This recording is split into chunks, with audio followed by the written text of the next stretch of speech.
eu vou só fazer uma introdução, que é sempre interessante, antes da gente começar a falar, e passar a palavra, possivelmente, para os dramaturgos, em primeiro lugar, a não ser que o Marcelo queira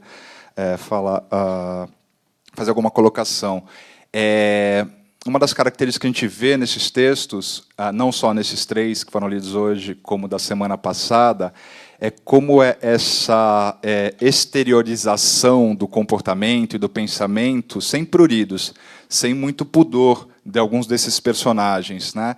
E eu lembrei de uma entrevista com um sociólogo, considerado um dos maiores sociólogos, talvez o maior sociólogo vivo hoje em dia, que é um polonês chamado Zygmunt Bauman. E, numa entrevista, ele diz, se referindo a um pouco a característica desse comportamento contemporâneo da gente, ele diz que tem um amigo filósofo francês dele que percebeu que essa idade, ou esse momento contemporâneo de exposição pessoal, se iniciou na Europa, na visão dele, obviamente, na década de 80, quando num reality show, num programa de auditório, a entrevistada falava publicamente, em rede nacional, que ela tinha uma puta dificuldade de ter orgasmos. Em rede nacional, ela deflagrou o casamento dela e a dificuldade que ela tinha do relacionamento mais íntimo possível que ela poderia revelar, né? E isso foi espalhado através da mídia. E aqui a gente tem, em alguns, no primeiro texto, você tem assumidamente essa exposição de uma maneira que está muito presente no nosso dia, que é a exposição virtual, né? E nos outros textos, tanto a figura desse amigo que também chega, que faz parte da família, quanto no outro texto, assim, Encontro entre Desconhecidos, que é colocado de uma maneira, fundamentalmente pela personagem feminina, colocado de uma maneira bastante desinibida a sua vida pessoal, o seu comportamento. Então, isso é uma característica que nos chama a atenção, que eu começaria a apontar. Agora, independentemente dessa característica, se quiserem falar sobre isso também, eu acho que vale a pena a gente começar ouvindo tanto a Mariana quanto o Rafael sobre isso, sobre os textos de uma maneira em geral.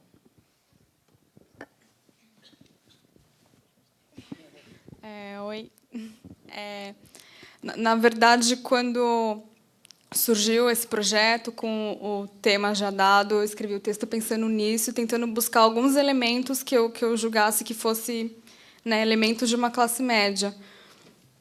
E aí eu fui colocando, né, porque, sei lá, tanta coisa para discutir, assim, a questão da renda mesmo, que, na verdade, se você for julgar uma classe média, são pessoas que se encaixam no requisito X, e coisas que tiveram muito presentes hoje, também nos textos anteriores da semana passada, disso de ser possível você parcelar para você poder sair, para você poder viver e ter essa possibilidade de descobrir coisas, etc.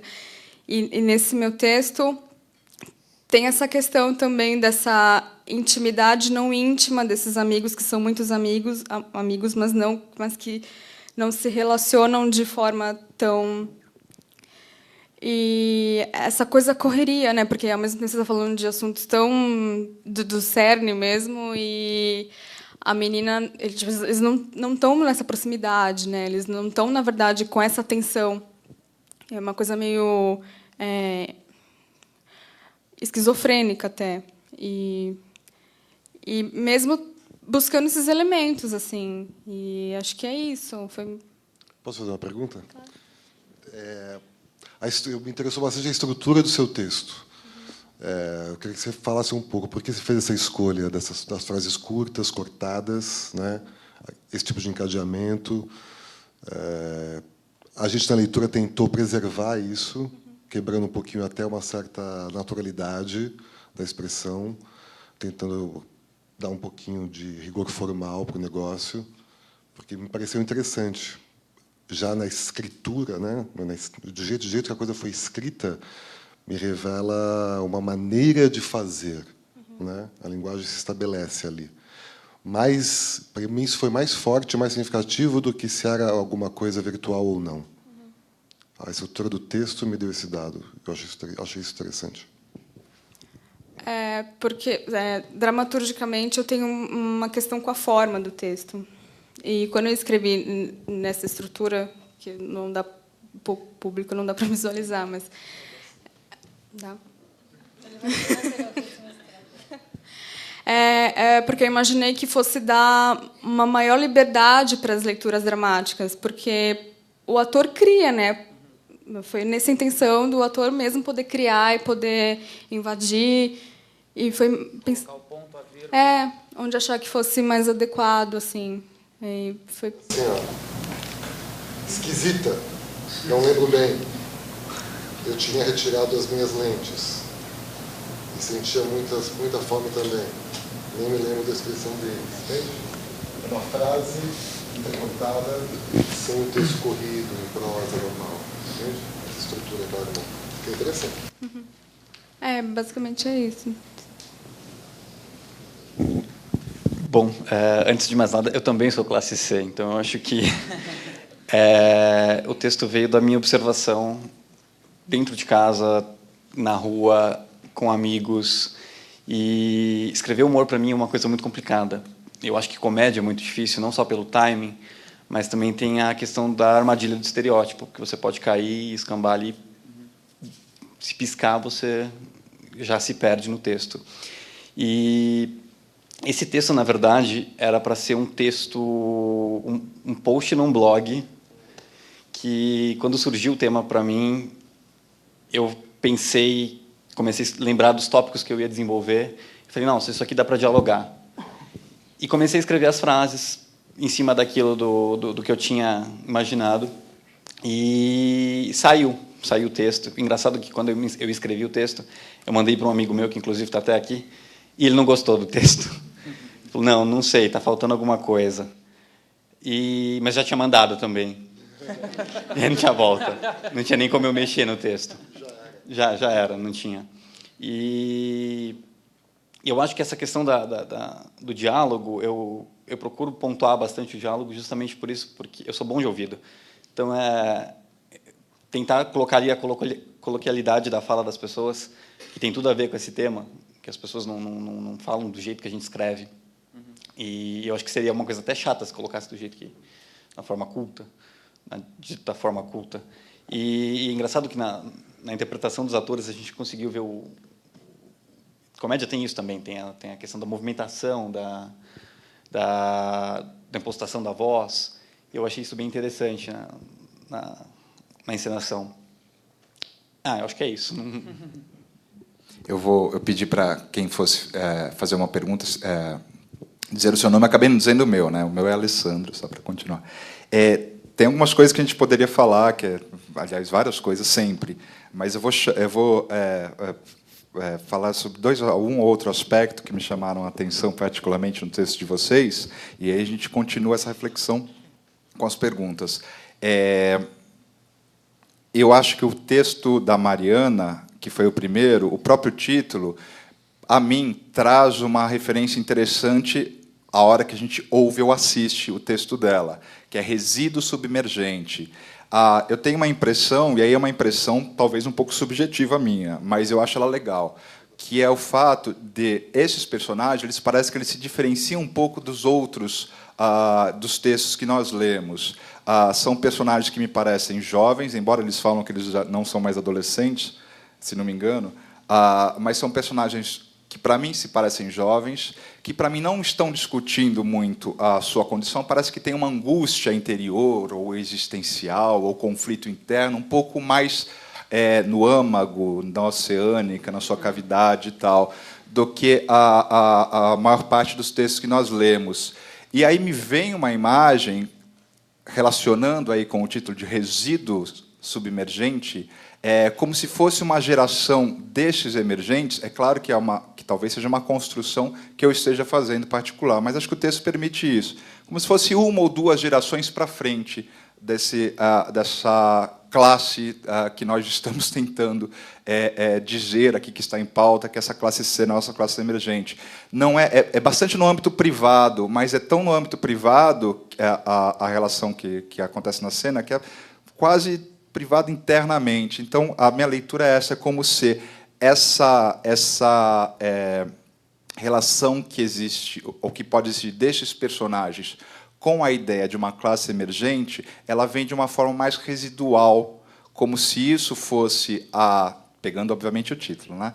Como se isso fosse pertencente numa espécie de passado dessa classe que a gente está tentando refletir sobre. Então, o fato de ter análise, de fazer análise, de ir para a Europa ou para a Índia, de tomar Rivotril, etc., parece que são circunstâncias já bastante assimiladas de que uma possível classe média alta, habitualmente tem no seu dia a dia. Então, tem essa sensação de que esses resíduos de classe emergente estão um pouco submersos já nesses personagens, porque é como se eles estivessem um pouco lá na frente em relação, já não se discute isso. E aí a linguagem fragmentada, a linguagem sem pontos também me traz um pouco essa sensação, que eu também acho interessante, me traz um pouco essa sensação da própria ação em si, que não tem praticamente ação na cena, né? É uma conversa.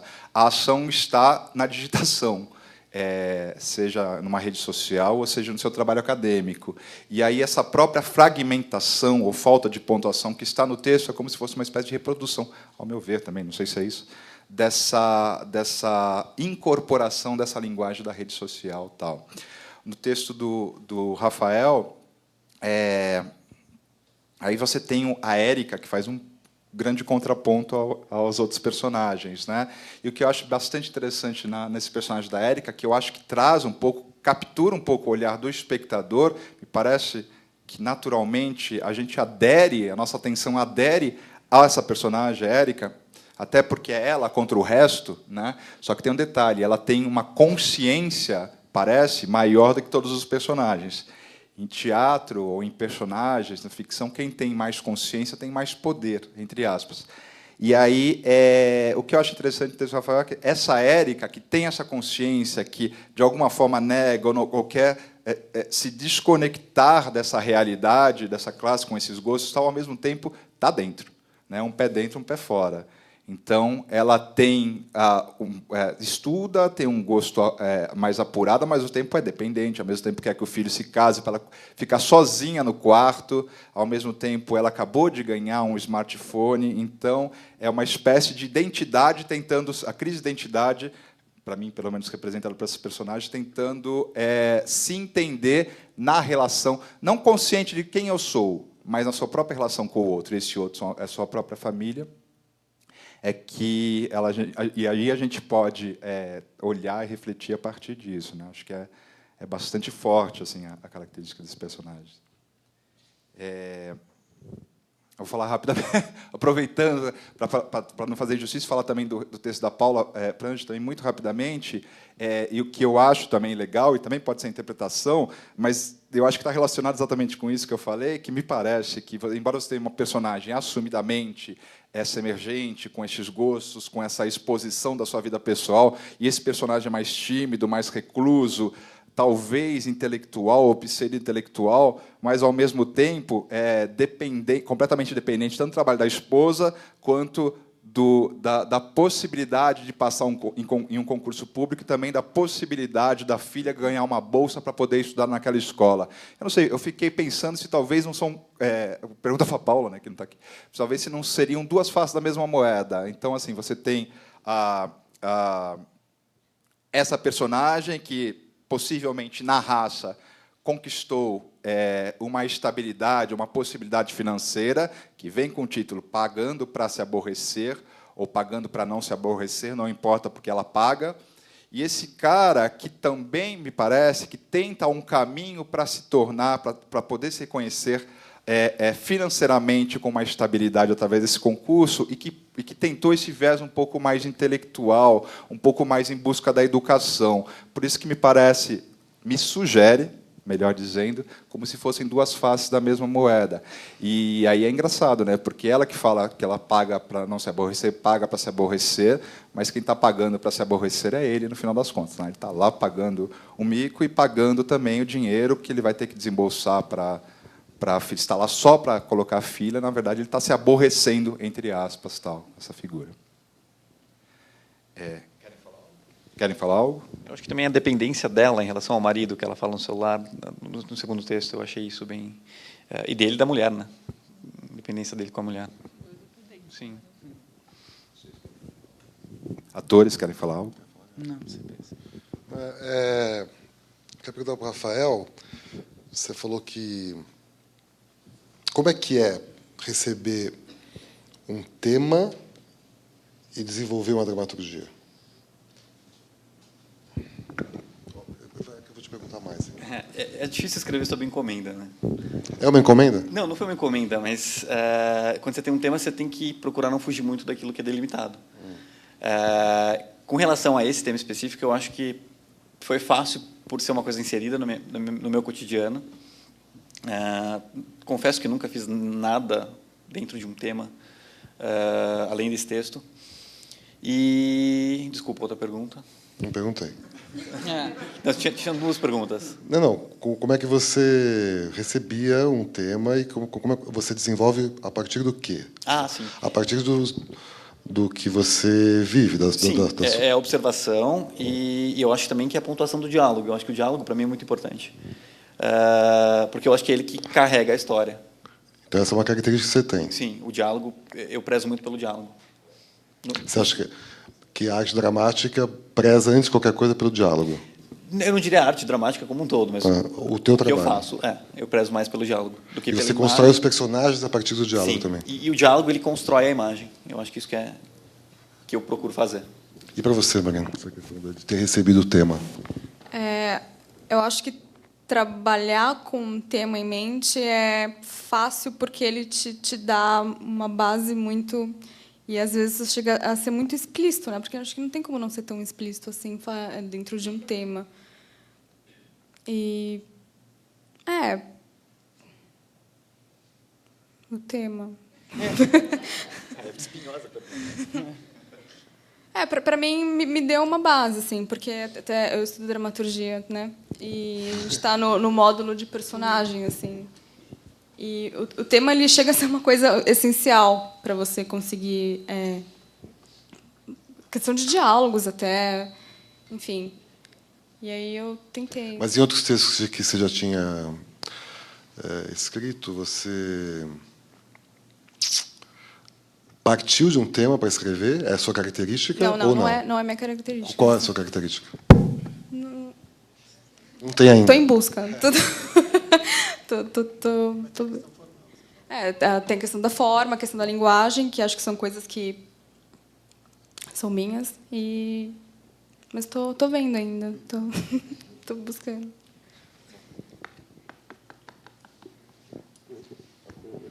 Alguém tem uma pergunta?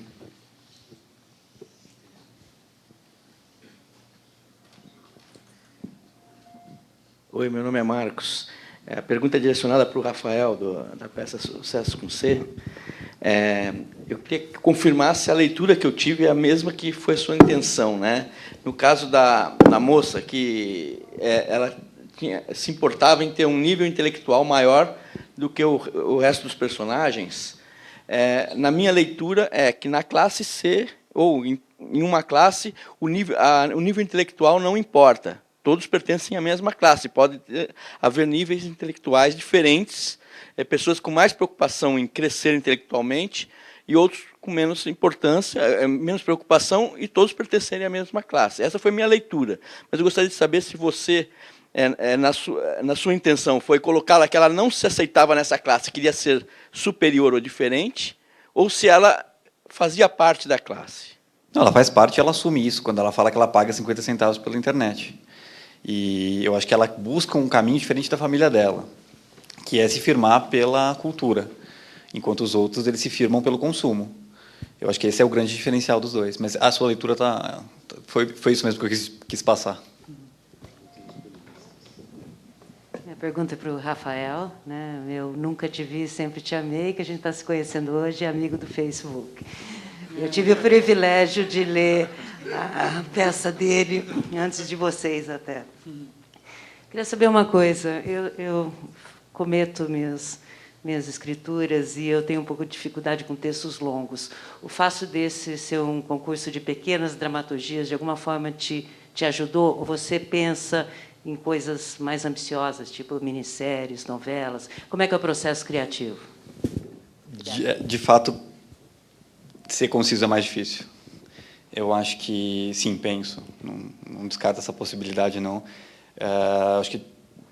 Não sei se eu tenho fôlego ainda para fazer uma coisa tão grande quanto essa. Para começo, acho que peças curtas eu acho que é um bom começo. Olá, boa noite. Eu sou Samuel Veloso. Eu quero fazer só um comentário de todas as peças, porque, na verdade, é assim, ela até falou a respeito do texto longo. Eu acho que isso daí, às vezes, dá fadiga. A pessoa que vai assistir um espetáculo, ela não espera muita coisa, aquela coisa estender o horário. E as dramaturgias urgentes, eu acho que serve para isso. A primeira da Mariana, é isso? Da Paula. É a Paula, não é isso? A primeira que foi? Mariana. Foi a Mariana? Foi um pouco assim, eu achei um pouco, vamos dizer assim, menos ação, não sei. É porque eu vejo muito pelo lado crítico, sabe? O artista vai mais pelo lado crítico. Mas já a segunda foi mais aquela coisa, mais ação, teve mais, foi fala, tudo, mas foi mais ação, foi mais aquela coisa, um jogando para o outro. O terceiro também, o do Rafael, não é isso? O Rafael, no começo, sentiu aquela coisa, um pouco devagar, depois foi pegando o embalo, sabe? E pronto, ficou aquele debate, aquela coisa. Então, é isso. Eu acho que ela até falou, voltando de novo, que ela falou a respeito do texto longo. Eu vou para um espetáculo, não espero, acho que o espetáculo de 1 hora acho que basta para a pessoa assistir. A partir daí é verdade, às vezes dá fadiga, a pessoa fica enfadonha, a pessoa fica naquela, querendo, pô, não acaba isso logo? Mas eu assisti a Macumba no Teatro Oficina de Zé Celso, são 6 horas de espetáculo, mas aqui dali tu interage, você fica ali, sabe, interagindo, aquela ação, não tem como dar. Eu não fiquei enfadonho, não pela nudez, por nada disso, mas o espetáculo tem roteiro, tem uma história, sabe, a pessoa fica fixada, fica naquela mesmo, interagindo. Então é isso, pessoal, só isso mesmo. Eu falei, sei breve, mas falei muito. Existe... enfim, se considera que, hoje em dia, a nossa atenção ela mais, devido à quantidade de informações, né, era da informação, a nossa atenção é mais difícil de ficar presa por um tempo maior. Nós, hoje, somos, né, digitalizáveis, então... a gente lida com 3, 4, 5, 10 informações ao mesmo tempo. Então, essa é uma característica um pouco nossa, neste momento. Você lê textos, é mais fácil. Quando você olha alguns artigos, seja na mídia impressa, digital, grandes, você pula para aquele que é menorzinho, porque aí você consegue ler 5 daqueles menorzinhos e não um inteiro. Então, acho que essa é uma característica. E aí você falou uma coisa interessante, que aí... tem um pouco a ver com, eu acho, talvez, com a relação ao que se está falando e da maneira ou a forma, ou que opções de maneiras de lidar com aquilo que se está falando, que a gente pode entrever por aí, né? O texto da Mariana, por exemplo, se você falar em ação, a ação significa interação, de alguma forma, entre personagens. E o texto da Mariana, como você falou, é verdade, parece que não há ação, uma conversa, mas, ao mesmo tempo, é como se eles não se interagissem, ou mesmo um estando do lado do outro, a interação deles é praticamente virtual. Então, acaba gerando, pode acabar gerando, a Mariana pode falar sobre isso, mas pode acabar gerando até um desconforto nosso em relação a que esses personagens não vão agir, não vão interagir de uma forma maior, vão ficar nessa conversa. E aí as coisas, elas, de alguma forma, confluem, talvez. Elas podem ser que elas confluam para o mesmo sentido. Te incomodou não ter ação? Eu sou artista, eu sou ator, sabe? E eu vejo um espetáculo assim muito pelo lado crítico. Também, mas eu acredito que as pessoas aqui presentes, qualquer outras pessoas que vão ao teatro, que praticam a arte, vai num teatro para ver uma ação, acho que ver uma coisa mais, aquela coisa, vai logo, aquela coisa ping-pong, de rápido. E não, se for muita fala, acho que tiver muito blá blá blá no texto, eu acho que não vem, dá aquela fadiga, a pessoa fica enfadonha, a pessoa fica, sabe, querendo para acabar o espetáculo. Então, eu creio que sim. A pessoa vai no espetáculo, quando tem ação, aquela coisa, a pessoa fica vidrada, que caralho, que é isso? Legal, massa, eu gostei, da hora o espetáculo, hein? E tal. Tem aquele comentário, tem aquele blá blá blá. Então, muita fala, acho que, às vezes, texto longo, a pessoa fica, poxa, que é isso, sabe? Eu creio que sim. Todos aqui presentes, acho que sim. Mas não estou falando. Eu acho que faltou mais marcação no texto. Marcação, mais andar. Acho que ficou muito no meio do palco, e só aquilo, sabe? Mas o texto bom, tudo bem, tá legal. Não estou falando do texto em si. Falando da marcação, aquela coisa, ação. Ter uma ação, pelo menos ter uma ação, fazer uma ação.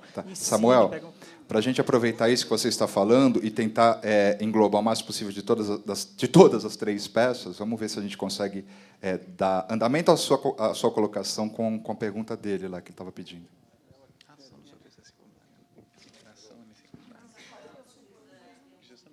Não, na verdade, eu ia falar sobre essa questão da peça... Seu nome? Heloísa. Essa questão da peça, da duração, né, do texto, que é muito interessante, que a classe C emergente é uma atualidade, né? É um bebê, né? E o texto curto é um embrião também. Ele é um fragmento de uma coisa que pode virar outra, né?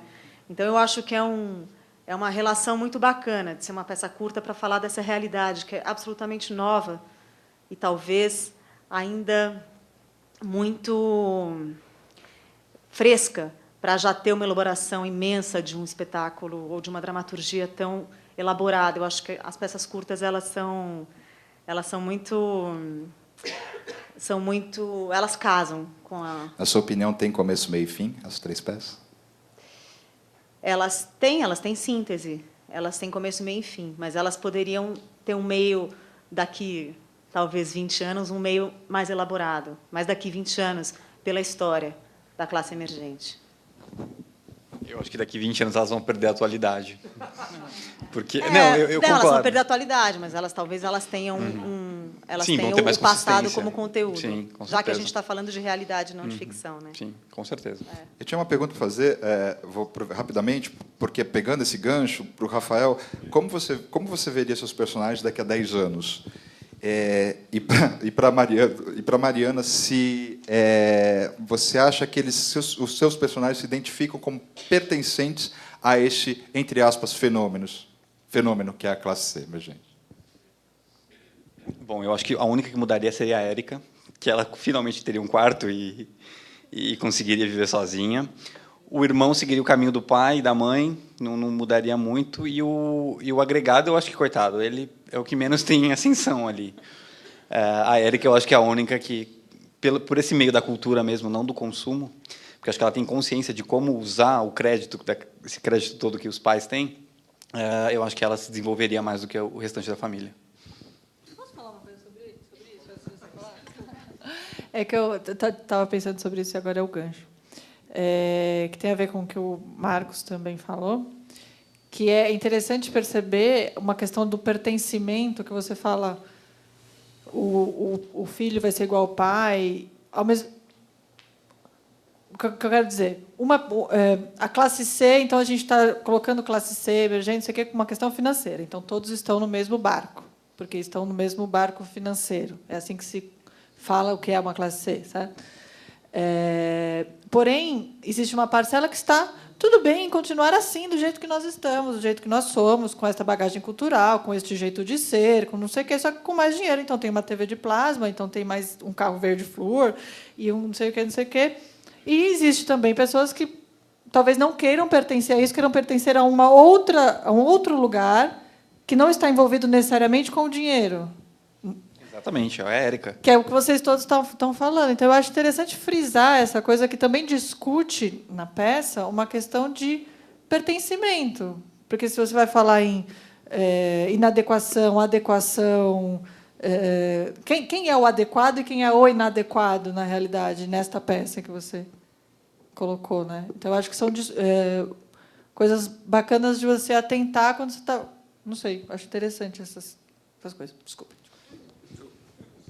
Só antes da Mariana também. Pegando um pouco essa conversa, até que a Lu colocou, que você respondeu, daqui 20 anos não vai ser mais atualidade, mas aí o tema não é mais o importante. O que é importante é o substrato, é a humanidade. É o que fica das pessoas. Porque eu acho que a boa dramaturgia não visa o tema. A boa dramaturgia ela visa a mazela humana. Então, daqui 20 anos, acho que um certo distanciamento histórico faz com que a gente enxergue melhor tal circunstância para que as questões humanas vibrem com mais intensidade. E na peça curta, a atualidade, ela me parece que ela vem ao ponto. Ela vem, dá o seu recado e passa. Ótimo. Entendeu? Ela se comunica diretamente. Por isso que Molière fez milhares de peças curtas, né? Peças objetivas, muito curtas, uma sociedade presente, atuante na época ali, entendeu? Comunicação direta. Esses personagens se identificam com o fenômeno?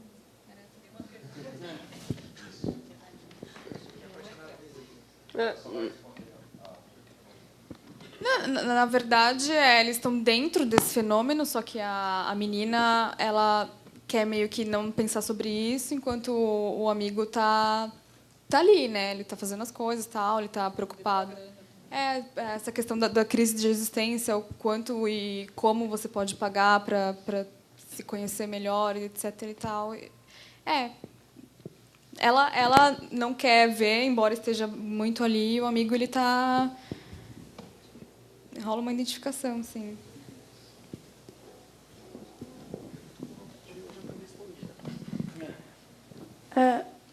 Eu sou a Ellen. Eu queria perguntar assim, você acabou de falar numa questão mais econômica, mas assim, na minha visão, o que aparentou que também foi ênfase assim que passou foi da questão do remédio, por exemplo, que normalmente a sociedade não quer pessoas que estejam deprimidas ou coisas do tipo. Elas simplesmente geram remédios, digamos, né, alguma forma de te dopar até que aquele sentimento ruim passe. Ou seja, pessoas que têm um momento triste, um momento em que, ao invés de ter um aprendizado por estar vivendo aquilo, se dopam. Eu não sei, você colocou isso de uma forma assim, mais também para ser amplo, tanto dessa questão econômica quanto dessa questão também de emocional, né, na questão do personagem? Sim. A questão econômica, o remédio não foi adquirido por ela mesma. Ela teve que usar alguma outra pessoa para trazer, porque Rivotril é uma tarja preta, você precisa até o médico para te diagnosticar e você poder utilizar esse remédio. E é meio banal até, né? Porque a tristeza, quem quer? E de repente você tem uma possibilidade de só ingerir um comprimidinho e está tudo bem, você está tranquilo e de novo se vier, aquela coisa toda. E foi nessa questão dela meio que ser uma secundária, não sei, porque não é dela, né?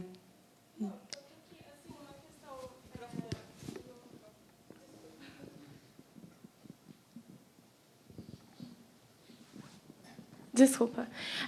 Eu não sei assim se a visão assim que você quis passar é tanto quanto a que eu tive. Assim, você acabou de falar que é uma coisa que teria que ser, no caso, receitada. No caso, é tão imposto isso às pessoas que elas mesmo se se dá, no caso, um protocolo, digamos, entre aspas, né, de sua saúde mental, e elas mesmas já saem tomando como se fossem médicas, tanto que até o ator que tem, no caso, a conversa com ela cita isso, né? Não sei se você enxergou isso dessa forma, assim, quis passar dessa forma. Não, foi dessa forma. Tanto é que ela é aquela típica que qualquer coisa ela pesquisa e se deu certo é aquilo, e ela recusa, né? Ela recusa metodologias de análise, ela não quer fazer, não vai fazer, porque ela tem esse poder sobre ela mesma de eu acho que eu tenho isso, vou tomar isso e sarou. É isso. Eu sou o Diego, tudo bem? Já que a gente está plantando das personagens, gostaria de já focar nessas duas personagens, voltando um pouco ao que o Alessandro falou, que eu também tive a mesma visão da questão residual. Então, é como se fosse algo preso deles.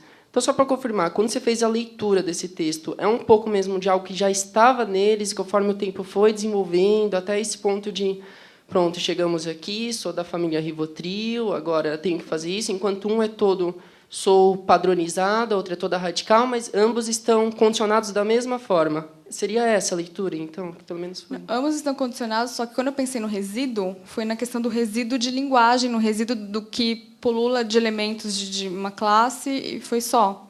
Várias significações.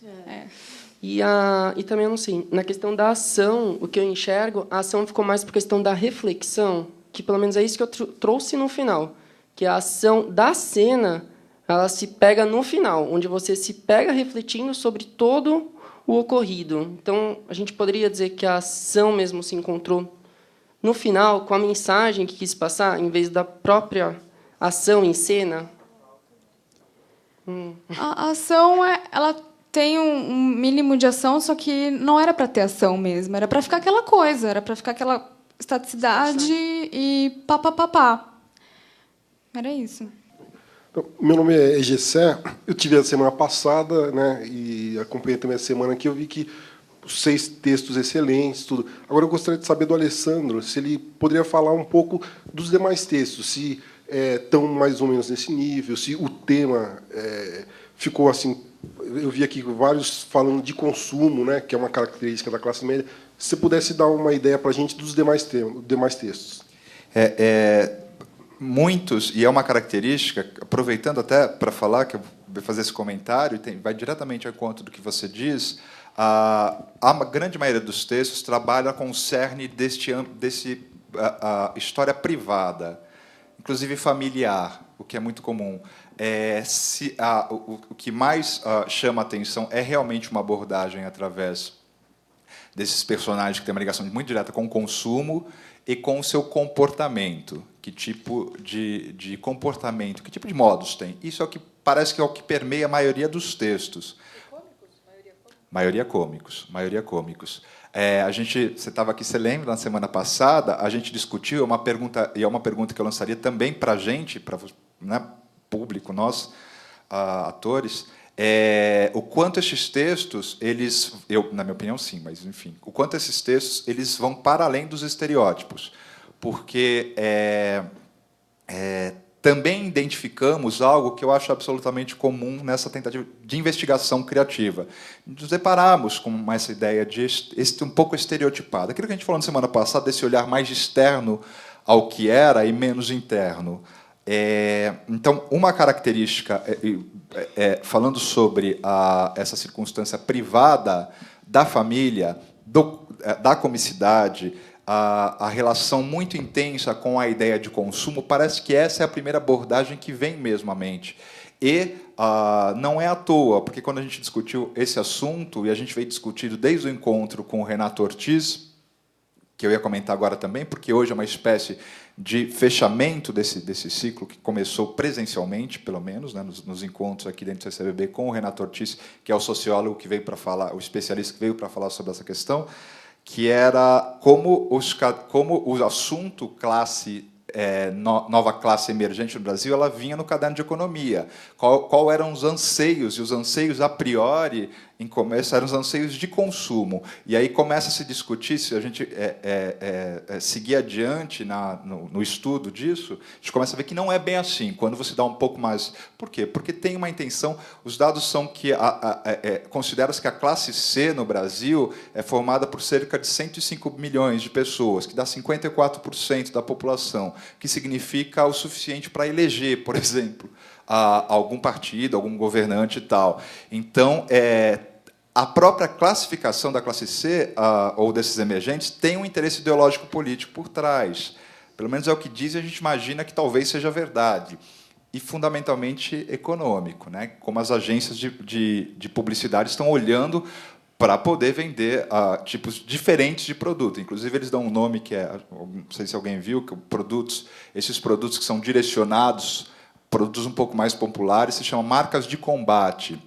É o termo que eles utilizam. Então, tem esse olhar. Então, a ideia de consumo, a ideia de comportamento, a ideia de família, a ideia do âmbito privado, a ideia de comicidade, a ideia, ou pelo menos a característica de ser muito direto essa dramaturgia em personagens muito claros, muito objetivos, com diálogos muito ágeis, muito fluidos. É uma comunicação direta entre esses personagens. Isso são características em comum de uma maneira geral, de todos os textos.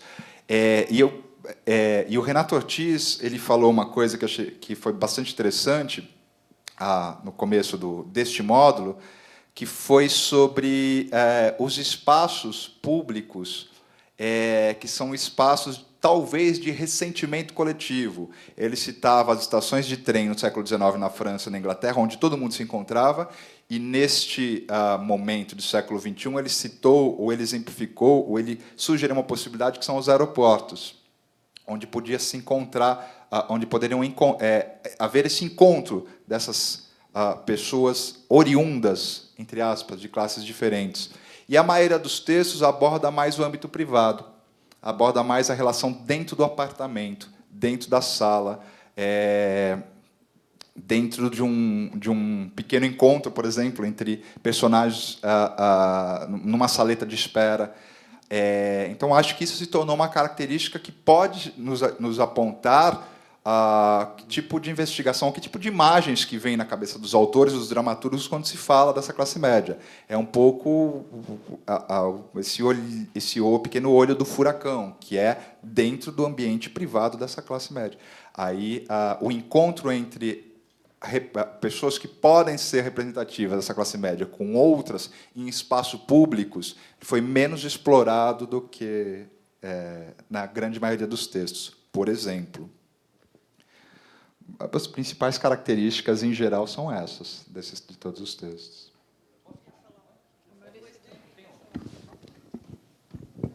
É que a gente falou bastante de estereótipo no encontro passado, e também quando a gente veio fazer a demonstração do trabalho que a companhia desenvolve, você falou que os textos vão para além dos estereótipos.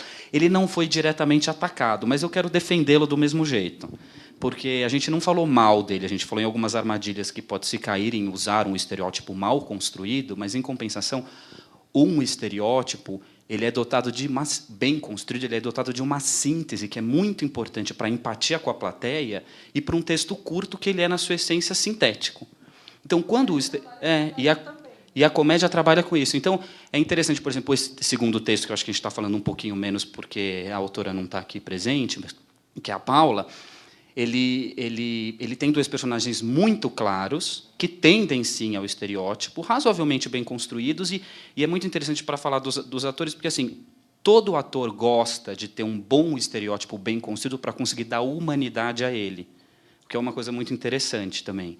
Então, que ele é bom quando bem construído, assim, que eu acho que ele é bem-vindo pela síntese que ele traz, e ele é bem-vindo como um desafio para o ator, se ele for bem construído, assim. Então, assim, a plateia reconhece rapidamente quem é esse personagem, estabelece claramente a relação entre os dois, como você falou quando você fez uma síntese sobre a temática do texto, e talvez, a partir dessa empatia, depois consiga aprofundar um pouco mais em alguma coisa, poderia dar o que a gente chama de golpe. E você sente que sim? Né? Eu sinto que sim.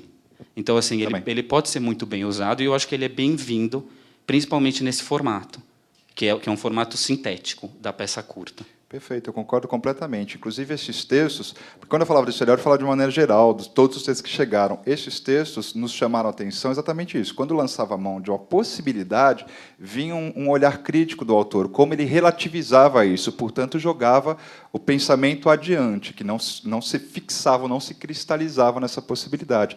Eu acho que eu concordo totalmente com você, eu acho que é uma característica desses textos que nós lemos aqui. E talvez se confirme nas outras edições, se for uma característica dessas temáticas tão claras, quer dizer, atuais, e desses textos curtos, talvez se confirme conforme os textos que vocês vão recebendo, se vai ser uma característica ou não, né? Marici? Desculpa. Oi, boa noite. Lilian, meu nome. A primeira pergunta é para a Mariana. Eu gostaria de saber da posição que você escolheu para os personagens, porque eu acredito que você colocou ele atrás dela para uma não interação. Assim, eles estão interagindo, mas sem interagir muito. É porque, eu acho que você poderia ter escolhido qualquer posição, eles poderiam estar um na frente do outro, não se olhando. Enfim, você escolheu ele atrás dela. Você tem alguma coisa especial além disso? E a segunda seria para os dois, que ela tinha falado sobre adequação. E eu acho que em todas os textos que foram lidos, tem uma questão que parece que quando tem aquele personagem que se difere ou parece se diferir, né, enfim, de alguma coisa da classe C pela uma valorização da cultura ou de alguma coisa, sempre tem aquele estranhamento no seu texto também, sei lá, ela estuda, sei lá, fazendo o negócio de ser dela, mas ela vai viajar em não sei quantas parcelas, né, o cara tira um sarro dela. E ele também, e ela, a menina também, a Érica, né, que enfim, ela fica corrigindo os outros, mas ela tem o celular dela, então parece que é meio um crime para essas pessoas, né? Quer dizer, não é adequado elas fazerem isso, não sei, a visão de vocês com relação a isso, né? O que, enfim, se desmerece, se não desmerece. Então, na verdade, eu não pensei na personagem atrás, mas isso não foi indicado no texto. Eu pensei, né, no amigo ao lado, um pouco mais à frente, para ter essa indicação mesmo de eles não vão em nenhum momento cruzar os olhos. E é louco isso, né? Na questão dela, o amigo está na dúvida se ele paga ou não para fazer análise, porque ele está numa crise dele. Ela acha isso um absurdo, mas, no entanto, ela acha que ela vai ficar muito bem se ela parcelar, né, essa coisa, uma viagem para ela, sei lá, ficar na paz. E é meio louco, porque, sabe, você recusa uma coisa que é um elemento, uma característica forte de uma situação X, e vai atrás de outra, sendo esse mesmo elemento dessa característica. E ela fica meio nesse limbo de, sabe, o que eu faço? Acho que isso é o melhor caminho, porque eu me recuso a esse. Não sei se... Acho que está indo para outro lugar, mas talvez esteja indo também. Na verdade, ela está pisando no mesmo chão, assim, mais ou menos. Não sei se... Eu fiz a opção de colocar atrás para reforçar para o espectador, já que era uma leitura, a ideia do não contato dos olhos, entendeu? Olho a olho. Só para reforçar o que eu entendia como forma na proposta dela, como dramaturga. Talvez se a gente fosse montar a peça para valer, com cenografia e tudo mais, pudesse até rever a posição, mas eu acho que esse eixo traseiro ficou afirmada a proposta do autor, assim, claramente, por ser uma leitura. Eu acho que essa questão da adequação, pelo menos no meu texto, ela critica a família, mas ela faz parte também, e ela tem essa consciência. E para ela é cômodo não abrir mão da internet, da comodidade que ela tem na casa dos pais. É mais fácil ela se livrar daquilo que ela acha errado na família, como o irmão dividir o quarto, o mau gosto do irmão, da mãe, do que simplesmente correr atrás e buscar pelo próprio caminho. Oi, eu sou a Marici, eu estou aqui com uma colocação da Ana Paula Prange, autora carioca da peça número 2. Mas antes eu queria também falar uma coisa, puxando um gancho do Marcelo, que teve que explicar um pouco a opção de colocar um personagem ou uma figura cênica atrás da outra. E que isso, na verdade, gera, às vezes, um olhar em perspectiva que nos provoca a pensar num descondicionamento do próprio olhar. Então, nós pensamos assim, dois personagens juntos num palco, um tem que ficar de frente para o outro, porque eles têm que conversar. Eles têm que conversar. E não, eles podem conversar sem estar conversando, na verdade, em pequenos colóquios, curtos ou não.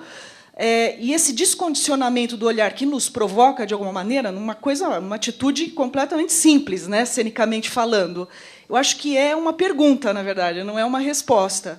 Será que os nossos próprios olhares, assim como esses personagens ditos classe média C ascendentes, não são personagens altamente condicionados?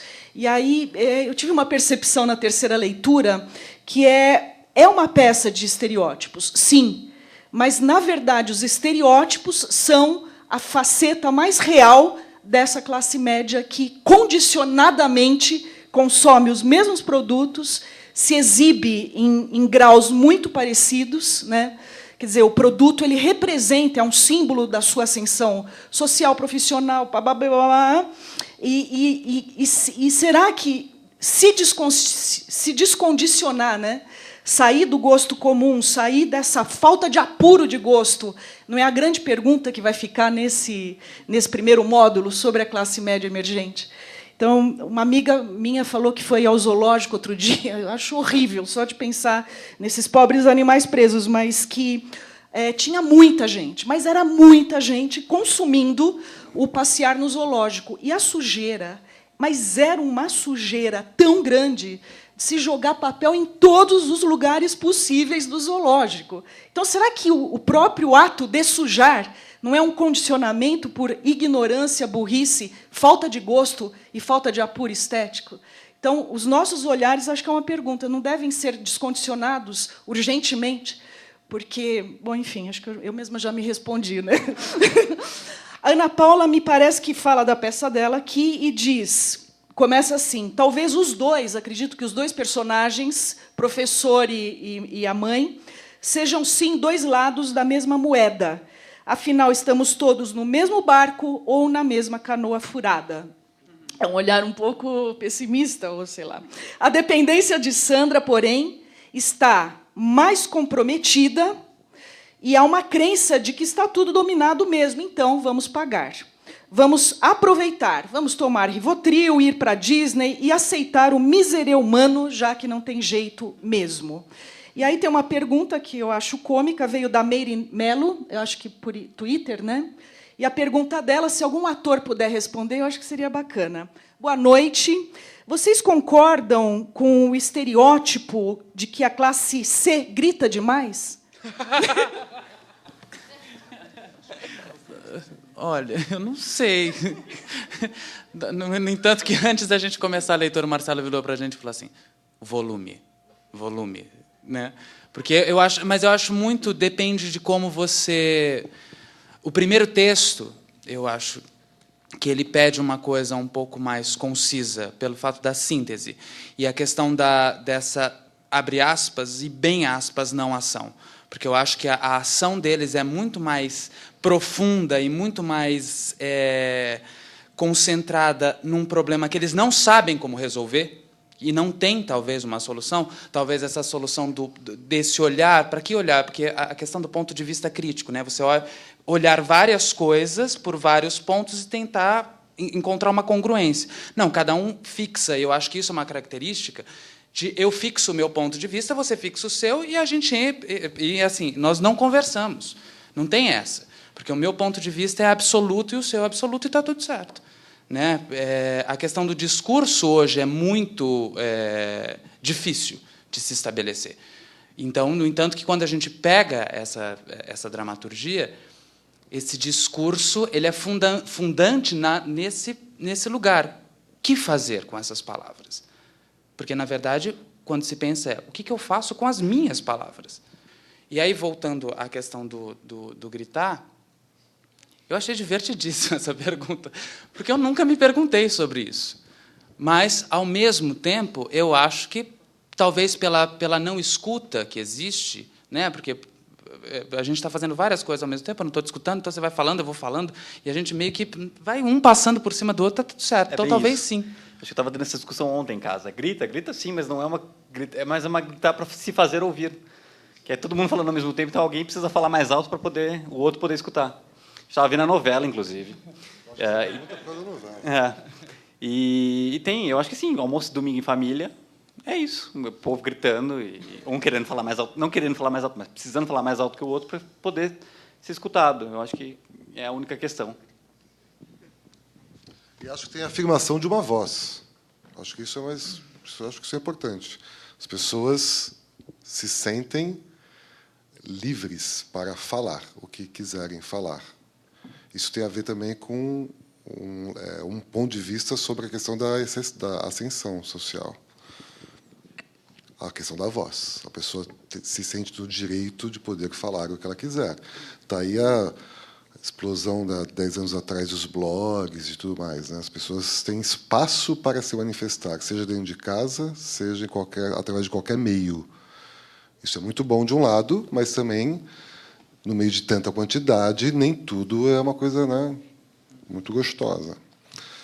Mas é importante que seja preservado, porque vivemos uma época onde as pessoas não tinham o direito de ter voz. Isso é interessante. E talvez por isso falemos alto. Oi, meu nome é Rodolfo E eu ia perguntar primeiro como que vocês lidaram com esse tema, com essa ideia de classe média, se quando vocês leram a proposta, era uma coisa que vocês já tinham assimilado, a classe média, existe essa divisão, essa forma de dividir até psicologicamente as pessoas, a sociedade em classes, e como que foi para vocês, para todos, né, para atores, e como lidar com a situação que existe, pelo menos em São Paulo, né, que a maioria das propostas menos massificadas, as propostas de cinema, de teatro, seja lá do que for, de música, são abraçadas por instituições financeiras, assim, né, bancos. Como falar de classe média emergente, instituições que sobrevivem através das dívidas, desse parcelamento todo, né, que foi citado em tantas vezes. Como lidar com isso? Então, os bancos e o Instituto Cultural, produções culturais, né, esse pensamento maluco, essa, sei lá, deu para entender mais ou menos? Acho que é uma coisa meio assustadora. Colocando lenha na fogueira, agora você viu que o lucro do Banco Itaú foi um dos menores do Santander. Por quê? Porque a dívida das pessoas estão fazendo com que eles não consigam lucrar como eles lucravam. Então, a bolha está estourando, né? Então, talvez não seja, o próximo passo não será como você está dizendo que é. Não sei, só estou colocando.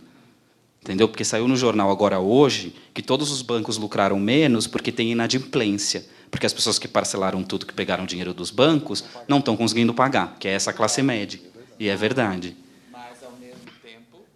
Então, mas eu não sei o que vai acontecer, só mais... Eu vou falar sobre a minha relação com o tema, tá? Antes, sei que os autores são o foco aqui principal, mas eu vou dar uma palhinha.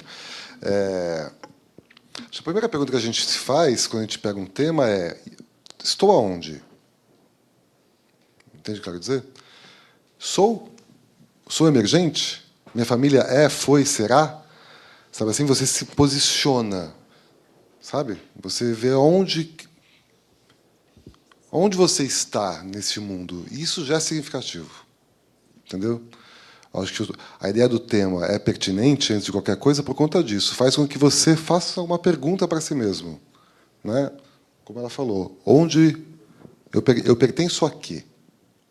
Aí eu vou olhar para isso inserido ou distanciado? Inserido ou distanciado? Distanciado, mas buscando me inserir, já que eu vou criar alguma coisa, nem que seja uma simples leitura.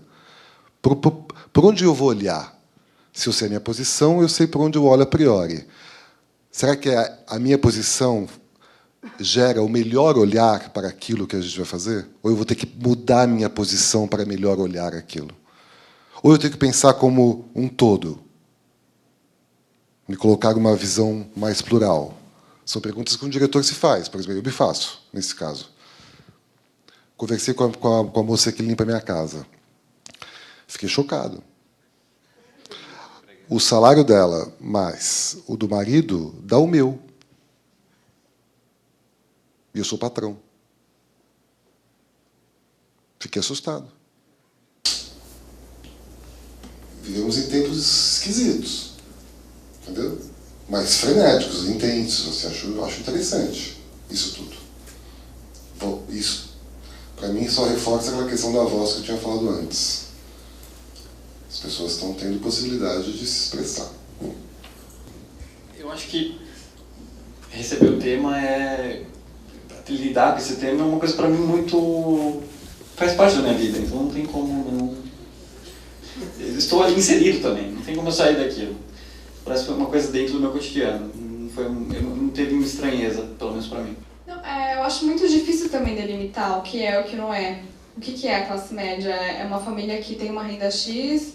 Ou é a família que consome cultura? É o Dondoca que vai assistir Bob Wilson no Sesc, sabe?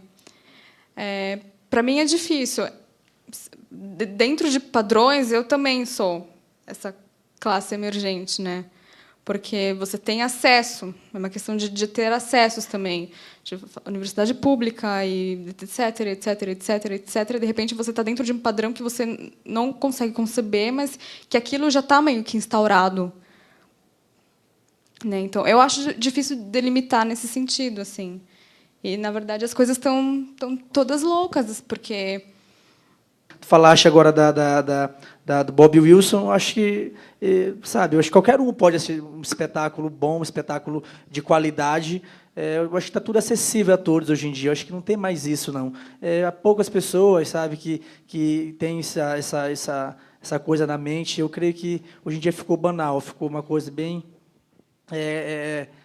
fácil, acessível, uma coisa que ficou gratuita. Hoje, espetáculos de segunda a segunda grátis, coisa boa para você assistir. Então, acho que não precisa você ter uma condição financeira, um rendimento legal para você realmente dizer que eu sou isso por causa disso e disso. Não, acho que não. Acho que está tudo fácil a todos hoje em dia. A pergunta dele, Rodolfo, eu acho que é um debate nacional, na verdade, né, que está presente até em virtude da difusão disso midiática. E, na verdade, é que não se sabe. Quem sabe é quem quer saber. Quem quer saber? Institutos que decidem fazer esse tipo de pesquisa, como eu falei, interesses políticos, econômicos, fundamentalmente, mas não se sabe. E, quando não se sabe, cria-se medidores. Então, um medidor mais óbvio que vem em primeiro lugar é a renda mensal familiar, mas não é o suficiente. O próprio Renato Ortiz colocou isso, né? A estatística, ela aponta um caminho, mas ela não significa necessariamente realidade. Então, a gente não sabe. Essa que é a provocação mesmo aqui.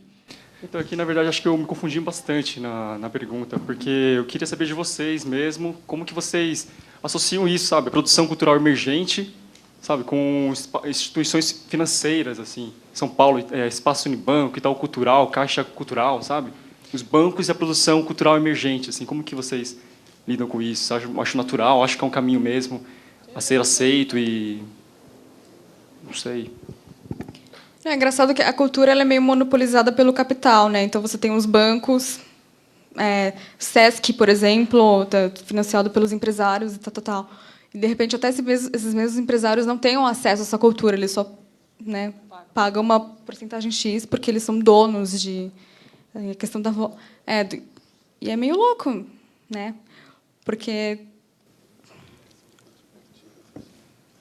não, e a questão da contrapartida social. Então, sempre parece... Eu não sei, eu fico meio inseguro de falar nisso, mas, enfim, a sensação que eu tenho é que as instituições elas precisam de contrapartida social, e aí até a sua obra é autoral, pensada do jeito que você quer, mas aí você vai um pouquinho para lá, porque você precisa pensar em alguma coisa além, e pensando já que a própria obra artística já tem uma função cultural, já é a grande contrapartida, né?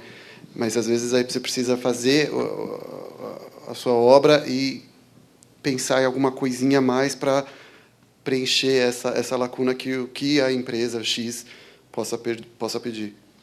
Eu acho que posso falar uma coisinha? Eu acho que essa pergunta eu acho que tem a ver com o texto dela, uma frase que ela põe que é: não, eu não sou do sistema, eu não sou da classe, eu sou inexistente. Estamos todos no sistema. Então, você fala do sistema estando no sistema, ou você vai viver na montanha e não fala para ninguém sobre nada. São perguntas que eu acho que, na verdade, é a grande pergunta de quase tudo, que você pode, né, metaforizar ela de muitas maneiras, assim. E eu não tenho resposta. Tenho só a pergunta. Eu acho que não tem mais jeito. Eu acho que as coisas... A rede está muito complexa. É ingenuidade achar que você vai desemaranhar isso e conseguir resolver a questão da cultura e do capital, entendeu? Como se fosse uma coisa separada. Eu acho que não tem mais jeito. Já estamos aí. E aí vamos tentar entender esse modo operacional. E não tem a ver com concordar ou discordar, tem a ver com o estado de coisas. E é muito mais complexo do que a gente imagina. Acho que é meio romântico uma visão contrária a isso. Bem romântica. Acho que não... Já era. De qualquer forma, só para a gente ir finalizando por causa do horário, talvez valha a pena a gente recuperar que uma ou duas semanas atrás saiu uma matéria especial também no jornal sobre a força da cultura, da arte na periferia, ou lugares que também pode ser que signifique um sintoma esse destaque significa um sintoma disso que nós estamos falando. Mas, enfim, a gente poder olhar sobre isso. Saiu na Folha. Como são quase 9h30, a gente vai ter que fechar aqui a nossa conversa. não apenas a nossa conversa, como o primeiro módulo do projeto Dramaturgias Urgentes. Eu queria agradecer, obviamente, eu, em nome da Marici Salomão, que é a curadora do projeto, em nome da Noemi, do Leonardo Cortes, que fizeram parte da equipe de pareceristas, da Sônia, da Lilian, que fazem parte da produção ao Wagner, do Centro Cultural Banco do Brasil, de todos vocês, da Companhia Elevador Teatro Panorâmico, a Carolina, o Gabriel, a Juliana, o Pedro, o Rodrigo, a Marina e o Alisson, que não estão aqui hoje.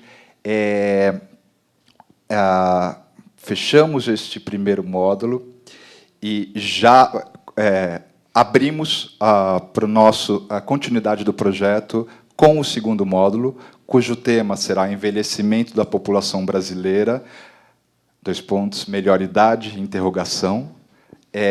Tudo isso está no site. E queria falar para vocês, a gente vai disponibilizar essas informações no site, que está tudo lá, mas que as inscrições para os autores que queiram inscrever seus textos para este segundo módulo estarão abertas a partir do dia 25 de agosto, que é um sábado, até o dia 4 de setembro, que é uma terça-feira. Tá? O período é curto, porque é tudo urgente, o pensamento é urgente, a criação é urgente, os temas são urgentes. Lembrando que nós vamos ter, no dia 23 de agosto, ou seja, 2 dias antes da inscrição, da abertura da inscrição para os textos, um encontro com o especialista, como nós fizemos anteriormente com o Renato Ortiz, para falar sobre esse tema. No dia 30, uma semana depois, no dia 30 de agosto, a gente vai ter um encontro com o diretor Newton Moreno e a companhia Os Fofos Encenam, que vão aqui conduzir a workshop sobre processos criativos, que foi o que aconteceu durante esse primeiro módulo com a companhia Elevador. E no dia, as leituras dramáticas, que foi o que aconteceu hoje e quinta-feira passada, para o segundo módulo, acontecerão em setembro, mais especificamente no dia 20 e 27. Tudo bem que não anotou as datas, porque isso vai estar no portal, tá? No Dramaturgias Urgentes. Também os 6 textos selecionados para este primeiro módulo estarão ou estão, não me recordo agora, já estarão. Já estarão. As duas, é a fusão do já estarão, a partir de hoje. Disponíveis para quem quiser ler. Tá? Estará em breve disponível o texto de cada um. E também uma novidade também que não aconteceu nesse primeiro módulo, que acontecerá no segundo, no terceiro e no quarto módulo, é que o Centro Cultural, o Banco do Brasil Projeto, ele disponibilizará, ele emitirá certificados para todos aqueles pessoas do público que vierem em todas as 4 atividades do projeto. O encontro com o especialista, o workshop dos processos criativos e as 2 leituras, as 2 noites de leituras dramáticas que serão feitas. Tá? Então, nos próximos 3 módulos, quem comparecer nas 4 atividades presenciais aqui terá emitido esse certificado, que é também uma maneira de estabelecermos essa discussão, essa relação nossa de reflexão durante todo esse processo, né? Que, como a gente falou no começo, não é apenas um concurso de peças, mas é um concurso de peças aliado ao pensamento, à urgência de nós pensarmos em processos criativos,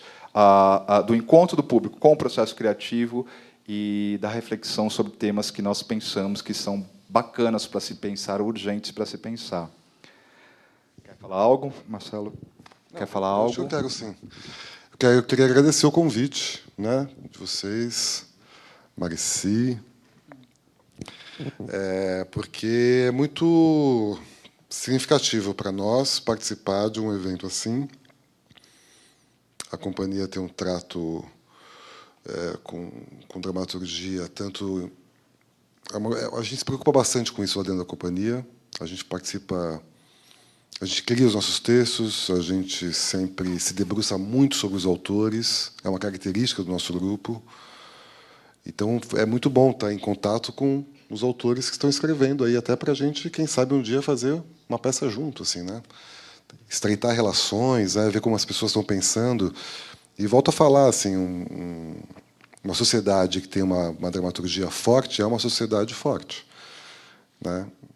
E acho que esse tipo de atitude, esse tipo de ação que está acontecendo aqui, ela é muito significativa. Então, para nós, é muito importante também estar aqui.